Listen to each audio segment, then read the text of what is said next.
Hello दोस्तों, कैसे हैं आप सब। आज सबका स्वागत है हमारे YouTube channel day to day study में। तो चलिए आज से शुरू किया जा रहा है क्लास 10th का मैथ। इस चैनल पर आप लोगों को क्लास 10th का मैथ दिया जाएगा, जिसमें आज हम लोग पहला चैप्टर शुरू करने वाले हैं, वास्तविक संख्या। वास्तविक संख्याएं अध्याय 1 का नाम है और इसमें हम सबसे पहले देखेंगे संख्या के बारे में। तो वास्तविक संख्याएं में सबसे पहले आ जाता है कि वास्तविक संख्या हम कहते किसको है। तो वास्तविक संख्या जो है ना, वास्तविक संख्या परिमेय और अपरिमेय संख्याओं को ही वास्तविक संख्या कहते हैं। परिमेय और अपरिमेय संख्या, परिमेय और अपरिमेय संख्या को हम वास्तविक संख्या कहते हैं। अब परिमेय संख्या किसे कहते हैं, परिमेय संख्या किसे कहते हैं? तो परिमेय संख्या जिसे P/Q के रूप में व्यक्त किया जा सके। परिमेय संख्या उसे कहते हैं जिसे P/Q के रूप में व्यक्त किया जा सके, उसे हम परिमेय संख्या कहते हैं। जहां Q नॉट इक्वल टू 0 हो, जहां Q नॉट इक्वल टू 0 यानी Q का जो मान हो वह 0 के बराबर ना हो। और आपको दिखाई दे रहा होगा कि Q जो है हर में है, यानी हर में कभी 0 नहीं होना चाहिए। जैसे में आपके पास हो जाता है 1/2 1 0 5 √4, यह जो है परिमेय संख्या हो गया। कितने लोग जानते होंगे पहले से कि परिमेय संख्या किसे कहते हैं? तो यहाँ पे सवाल उठा सकते हैं कि परिमेय संख्या रूट में नहीं होता है। तो आप देखिए कि √4 है, √4 का वर्गमूल जो होता है वह 2 होता है, तो रूट से तो हट गया। ठीक है, उसके बाद आप देखिए अपरिमेय संख्या, वह संख्या जिसे हम P/Q के रूप में नहीं लिख सकते हैं। वह संख्या जिसे हम P/Q के रूप में नहीं लिख सकते हैं उसे हम अपरिमेय संख्या कहते हैं। जैसे में आप देखिएगा,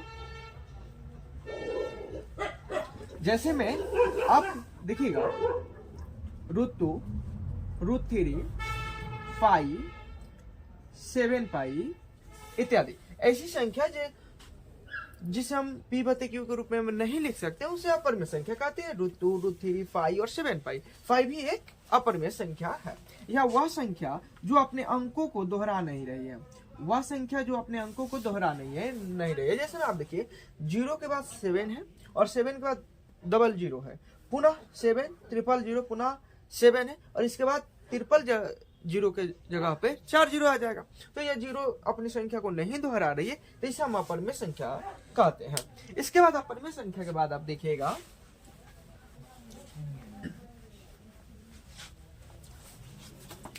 सम संख्या को हम कहते हैं इवन नंबर। क्या बोलते हैं? Even number. तो सम संख्या किसे कहते हैं? तो वह संख्या जो 2 से विभाजित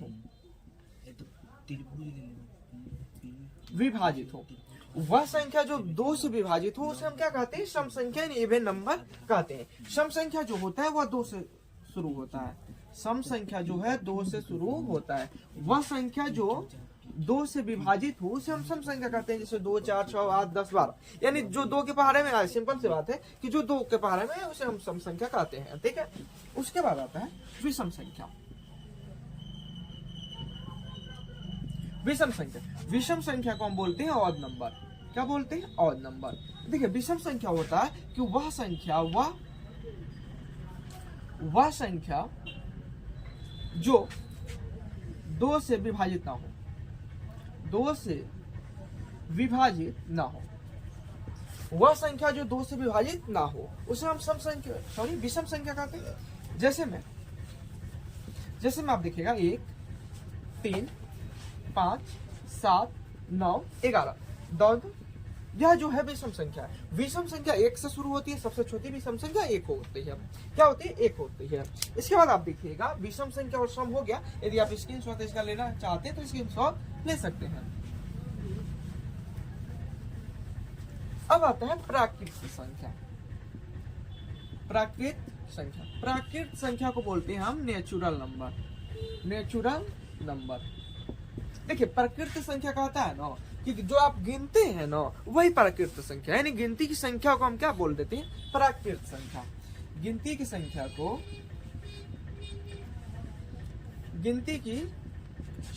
को प्राकृत संख्या बोलते हैं। प्राकृत संख्या कहते हैं।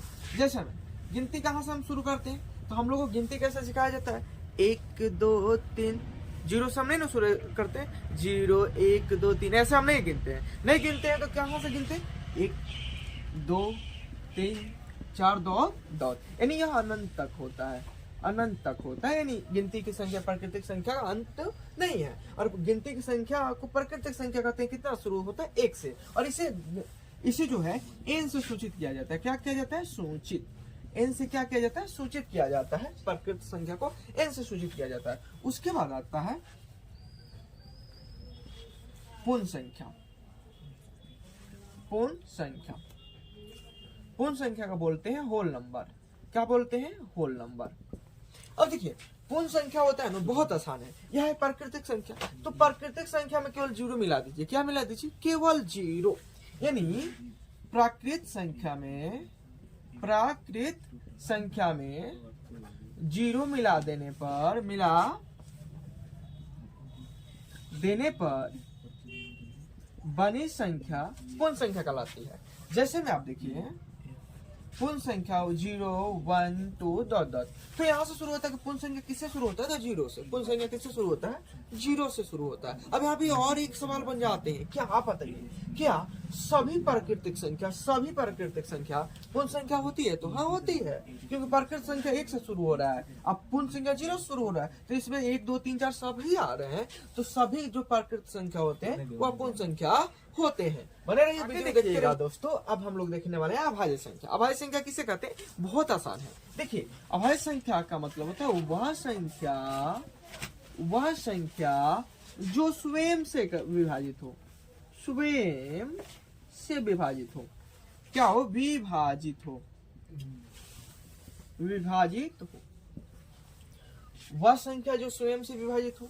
जैसे में आप देखिए 2 3 5 7 11 13 17 19 23 और 2 इत्यादि। अब देखिए ये जो है अभाज्य संख्या है, क्योंकि आप बताइए 2 को कोई और संख्या काट सकता है, 1 को छोड़कर, 1 को छोड़ देना है। 2 को केवल 2 ही काटेगा, 3 को 3 ही, 5 को 5 ही, 7 को 7 ही, 11 को 11 ही, 13 को 13 ही, इसी प्रकार 17 और 19 और 2। अब यहाँ से सवाल बन जाता है कि प्रथम अभाज्य संख्या, प्रथम अभाज्य संख्या। तो आप देखिए प्रथम अभाज्य संख्या जो है वह कितना है, 2। प्रथम सम अभाज्य संख्या, प्रथम सम अभाज्य संख्या, प्रथम सम अभाज्य संख्या, प्रथम सम अभाज्य संख्या। तो आपको कहीं दिखाई दे रहा है, केवल 2 ही एक ऐसा सम है जो अभाज्य है, तो 2। ठीक है।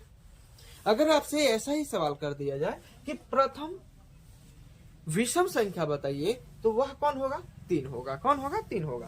अब इसके बाद आप देखिएगा अभाज्य के बाद भाज्य संख्या, अभाज्य के बाद भाज्य संख्या देखिएगा, तो वह संख्या जो 2 या 2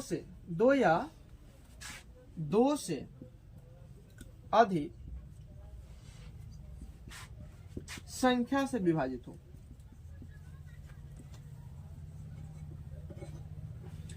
विभाजित हो। अब देखिए यहाँ पे संख्या क्या कह रहा है कि अभाज्य संख्या हम उसे कहते हैं जो 2 या 2 से अधिक संख्याओं से विभाजित हो। और अभाज्य संख्या जो होता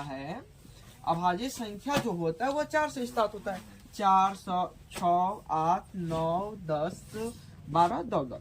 अब यह सवाल आता है कि प्रथम भाज्य संख्या तो 4, प्रथम भाज्य संख्या 4। अब ये क्यों, क्योंकि देखिए यहाँ पे कह रहा है 2 या 2 से अधिक, यानी देखिए 4 जो है 4 को 2 भी काटेगा, 4 को 4 भी काटेगा। तो आप देखिए तो यहाँ 4 को 2 संख्या विभाजित कर रहा है, तो इसे हम क्या कहेंगे, भाज्य संख्या। और प्रथम भाज्य संख्या जो है वह कितना है, आगे आप देखिएगा। अब हम देखेंगे इसी में कि वास्तविक संख्या यानी चैप्टर 1 में क्या क्या पढ़ना है, जो कि सबसे पहले आप लोग को बेसिक बताया जाएगा, उसके बाद प्रश्न बताए जाएंगे। तो देखिएगा आपसे इसमें पढ़ना है सबसे पहले यूक्लिड विभाजन। क्या, यूक्लिड विभाजन। अब कहिएगा ये क्या है, यूक्लिड विभाजन मैंने क्या बनाना है इससे, तो देखिए कुछ नहीं बनाना है।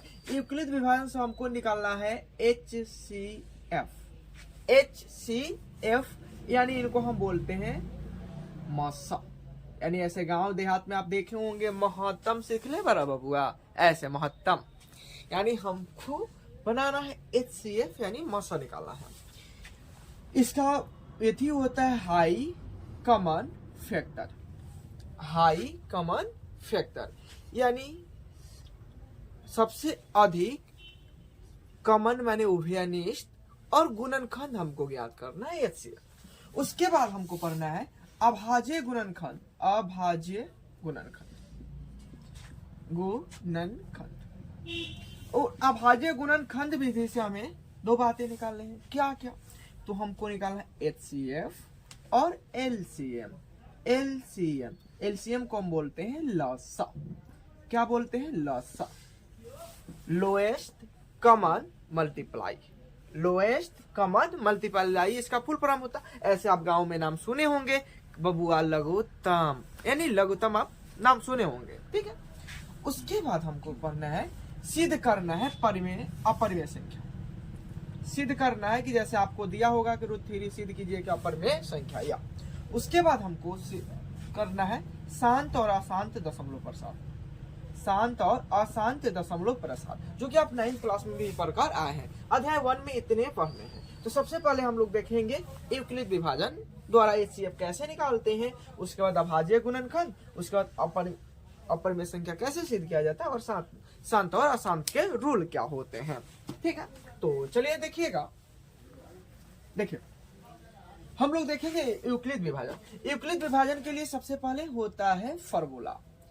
यूक्लिड विभाजन के लिए होता है फॉर्मूला, यानी सूत्र होता है। वह सूत्र क्या होता है? A बराबर VQ प्लस R। A बराबर VQ प्लस R। A को हम बोलते हैं, हिंदी में आप ऐसे पढ़े होंगे कि भाज्य।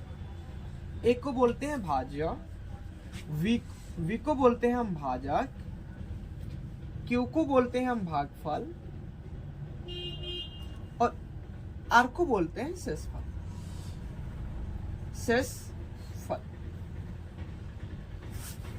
आपको क्लियर है कि A को हम भाज्य बोलते हैं, V को भाजक बोलते हैं, Q को हम भागफल बोलते हैं, और R को क्या बोलते हैं? शेषफल बोलते हैं। जैसे कि आप ऐसे भाग पढ़ते हैं, भाग ऐसे, तो यहाँ पे जो होता है वह होता है भाजक, यानी ऐसे इसके दृष्टि से हम B रखेंगे। अंदर जो होता है वह होता है भाज्य, यानी इनको हम बोलेंगे A, और इधर जो आता है उसे हम बोलते हैं भागफल, यानी Q, और जो नीचे बचता है तो सब लोग जानते होंगे कि उसे शेष बोलते हैं, यानी शेषफल बोलते हैं, यानी इनको हम बोलेंगे R। इतना अगर आप लोगों को क्लियर है तो आप इसका स्क्रीनशॉट ले सकते हैं।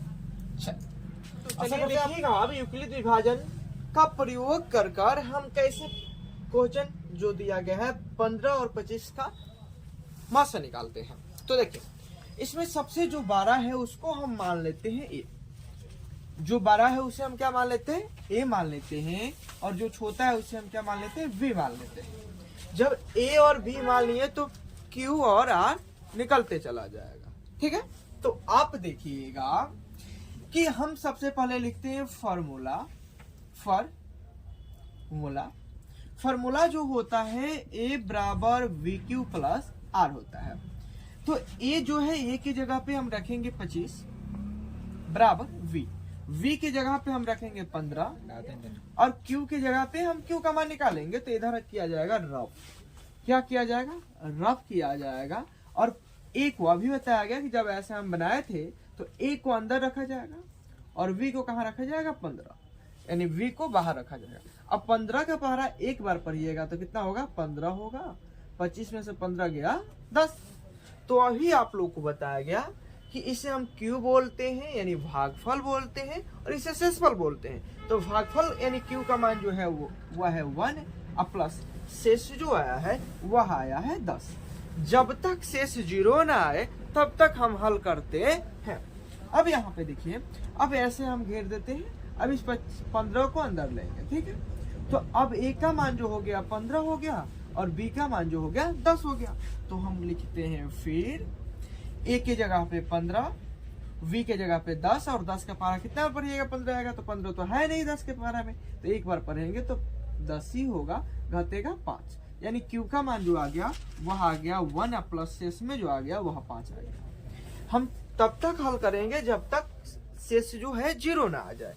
तो पुनः हम चलेंगे, पुनः अब जो है हम ऐसे घेरेंगे तो आ जाएगा 10 अंदर, यानी ए हो गया, ए का मान 10, वी का मान 5 हो गया, तो ए का मान 10, वी का मान 5। अब 5 का पहाड़ा कितना पड़िएगा 10 आएगा 2 बार, तो 2 बार कितना आ गया 10, और जब 10 में से 10 गया तो 0, जब कुछ भी नहीं बचा तो 0 बचा, तो आर की जगह पर कितना आ गया 0 आ गया। अब लिखेंगे मासा यानी एचसीएफ जो होगा 15 और 25 का जो एचसीएफ होगा वह होगा जिससे लास्ट में कटे।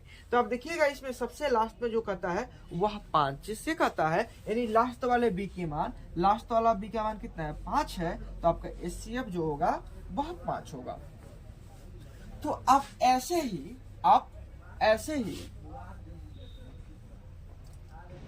35 और 7 का मसा युक्लिड विभाजन से बनाकर कमेंट बॉक्स में कमेंट कीजिएगा। तब तक के लिए जय हिंद। हम आप लोग से मिलते हैं अगले वीडियो में।